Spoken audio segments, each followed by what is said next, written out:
Mr. Bраун, welcome to Agenda 35. Thank you for being part of our show. You presented an interesting analysis about what our people think for enlargement process and integration of North Macedonia into EU. I wouldn't say that the data is unexpected.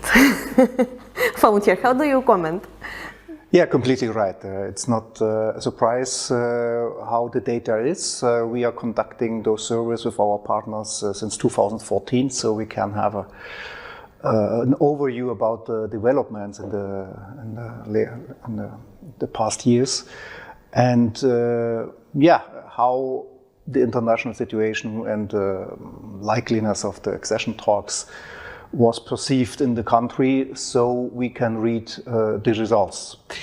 But some positive element from a German or EU point of view, I still would like to emphasize. We have a lot of frustration. We have right now 60% that approve EU membership. Which is the lowest, actually, percentage. Yeah, that's right. But at the same time, the number of those that are completely rejecting is not increasing, and we have more like a neutral approach of a lot of people. We have one question: we are East or we are West, and more than 50% say we don't belong to any side. And for me, it is more a proof of frustration and disappointment rather than a completely rejecting of international boundaries in the future. Yes, this frustration is actually maybe somehow also motivated by the high hopes we were building here at home, but also from some narratives built within the EU. So maybe the balance here should be more. Yeah, expectation management sometimes is not that easy. I believe in the moment when the European Union made that promise to the states of the Western Balkans that they all should be one day member, nobody had in mind about the timeline, and also some unexpected moves by neighbors of the country, or at least that those issues would last that long with the neighbors, and still are lasting. This is without any doubt. I have read the comments last week. Why, if Orban can go out of some consultations, not others could go out on our behalf. Why? Why do you think so? I believe the perception is, when it is that important that our country should be part of the European Union, and we have issue with only one country, and we can send the perceived troublemaker out of the room, why this is not possible with those countries that are the problem for us. No, my question was, why is not possible? What do you think it's not possible? Why? Yes. Well, it is at the moment very geopolitical momentum. In Germany, we have created a nice word, polycrisis. We have a lot of things in focus. The war in Ukraine lasting almost 2 years already. We have this new war in the Middle East, and the Western Balkan is just not in the focus at the moment. And unfortunately, I have to be honest on that. When we are watching German television, German news, the Western Balkan is not a main issue. But Ukraine, yes, even Moldova sometimes is more in the focus, and this is also part of the game, that those matters are considered as the more important ones at the moment. I appreciate the honesty, but this is not in line with the narrative of geopolitical momentum that our authorities are using here in explaining the situation, how it is about the enlargement policy in the EU. So do you think that maybe we need some more honest approach with the citizens to explain, like you're explaining what the situation is really and where the focus is actually? As I said, expectation management is something, and we can give dates, but what it does help us to give dates that at the end we will not accomplish. So we have certain resentiments in some countries of the European Union about a further enlargement in the Western Balkans. We should have in mind that the European elections next year will change the composition of the European Parliament towards a less positive-minded enlargement parliament. We see populist movements all over Europe. Have in mind the last elections in the Netherlands, where Mr. Wilders became strongest party. And it doesn't matter if at the end he will become prime minister in the Netherlands, because his party will just send a lot of members to the European Parliament. And all those developments will not paving the road easier. So we have to have this in mind. But on the other hand, and that, okay, I'm not in the position to conduct that, but I would believe all parties, EU and also the countries here, should work also on middle steps. So maybe you're not a full member, but you get partially access to some funds, to maybe partially access common market. So all those things that already would improve the situation of the countries here. And maybe sometimes this is also something that we should emphasize more, rather than the full membership on a distant date in the future that nobody can tell you at the moment. This is more a real approach, let's say, because even the opening of the negotiation doesn't mean anything, even for Ukraine and Moldova. I know that it's a big signal, but it's also just a signal. We can see with our neighbors, Serbia, Montenegro, because apparently the process is broken in a way. So we have to find, or you as EU should find a way how to repair. Turkey is still in negotiations. Turkey. Of course. So, nobody has this in mind anymore. Yeah, but still this is also an accession candidate and we are in negotiations. Of course, the reality is different, and I hope that we won't enter that reality for the countries here, but we should be aware that starting accession talks is also not the final destination already. Yes. With this more realistic approach, where do you see the place of the necessary reforms here? I'm always seeing, like, I don't know, maybe we can imagine one day that the European Commission, maybe they will say there is no enlargement anymore. What does it mean? We're going to stop with our reforms and allowing the... For sure not. When you take our analysis, Husa was asked how you perceive this new law, amnesty law for politicians. So 70% say, yeah, to protect the political class from judicial persecution. So I don't have to add more. So we talk about rule of law in a lot of ways. But that is also something I was told by people from here that are already living in Germany or in Austria. We are not living necessarily for 1,000 euros more, because we also know that the expenses of living in Germany and Austria are also higher. But when we're talking about healthcare, we're talking about education and air quality. Yeah, that I wanted to add. I have in my house here 4 air purifiers. This is a device that we in Germany usually do not know.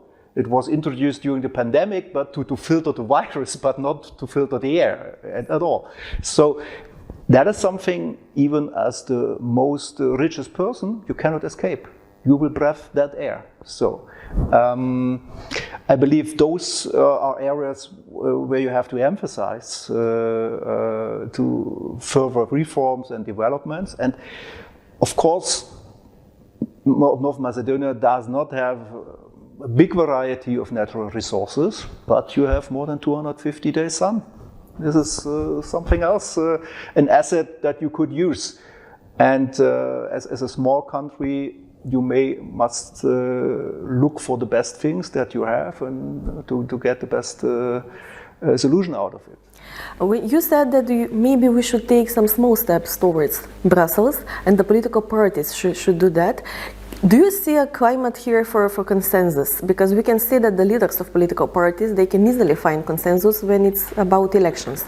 And elections is the only topic that they care about with that passion. We cannot see that for any other areas. How do you estimate the communication and the polarization in the country? This is a big challenge, but not only here in all Western Balkan states, but even in Germany, I would say we go more in a direction of more polarization rather than consensus.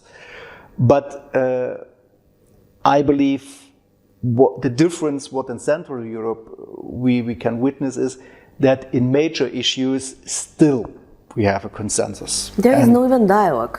Yeah. Everything... And it is a blame game. Okay, so opposition is blamed, you did not approve the constitutional amendments, you are guilty. So that we cannot go further. The opposition says you didn't invite us for talks. Yeah, which is somehow also true, but it doesn't matter at the moment who started with it. Both sides need a readiness to do so, at least on the major issues of the country. Then you have an additional challenge. Our study shows that you have very different perceptions of some issues among different ethnic communities in the country. That is also something that you have to overcome and is not easy to negotiate. But at the end, it doesn't matter if you consider yourself as a Macedonian or Albanian politician mainly for your people. It doesn't matter at the end if that party or the other make a decision that helps for the whole country, because you cannot do politics only just for one part of the people. And when we take some results of the analysis, then we see that we have a bigger majority for yes or no than the particular parties would have in the polls at the moment. So we have a larger consensus among the electorate, even from different parties or different electorates. That is also an answer to that. How can the other actors in the society help? Media, NGOs, how active do you think they are, and how should they approach towards this? Well, on one hand, democracy is competition for the best solution. We have freedom of speech. It must be allowed to have different opinions about that. And this polarization that we perceive among the political class, we have sometimes, or not sometimes, very often also in the media. It's black or white. Very often you can't see a middle position or something in between. But at the end, and that would be my answer to all that, you are all citizens of this country. And as citizens, you must be aware it's not only about elected people or people that are working in positions with some influence. It's also my approach to a lot of things. We talked before. We have a law for health protection, not smoking in restaurants. What we perceive, it's the opposite. Unfortunately, when it comes to about waste management, also sometimes we don't have very satisfying results, but this is not depending to the government. This is my own action, and that is something that I would expect in a philosophical way of thinking of a citizen. What is a citizen? A citizen is not just waiting that someone else does deliver something to me. I also must engage myself a bit. And not only on election day. Not only on election day, of course. Of course. Someday Aristotle said those people that only take care about your personal things are idiots. That's the origin of that word. Political idiots. Yeah. That is. You've mentioned the gap, the difference between different communities, ethnical communities here about different issues. We also mentioned how the focus is on Ukraine, maybe because of the stability and the geopolitical threats. Maybe that's why nobody can make coffee for Mr. Radov in Brussels. But how do you estimate the stability in the region and here in our country? Well, I'm also director for Kosovo, and so I don't have to explain that more. You know what is happening on the northern border of Kosovo. So is Brussels ignoring these possible threats, or does it pay the necessary attention here? They pay attention, but we have, as governments, or I'm just taking the German government, we have to react on multiple challenges. Yeah, so this is not that.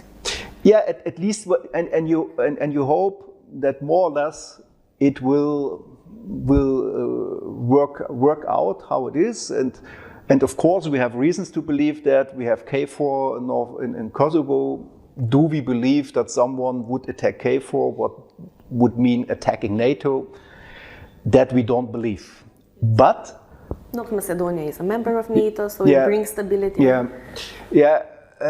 But of course, I also perceive sometimes statements if the constitutional change is not coming, and maybe Albania goes ahead and becomes earlier member of the European Union. What will be with Albanian people here? Not only that, the Minister of Foreign Affairs recently he mentioned that we are next if Ukraine loses. So we are seeing this narrative of. I think this is playing with fire sometimes. I don't want to deny that we can have very quickly tensions, but we should not ask for it. I think that is something we shouldn't do. My perception is more or less we have still a stable society, but it is very easy to provoke tensions. That is also a reality, and that's why we should be calm and we should be aware that those tensions are not in favor of anyone here. So it is, I know it is, some people consider it as a burden to be in a multi-ethnic country, but that's the reality.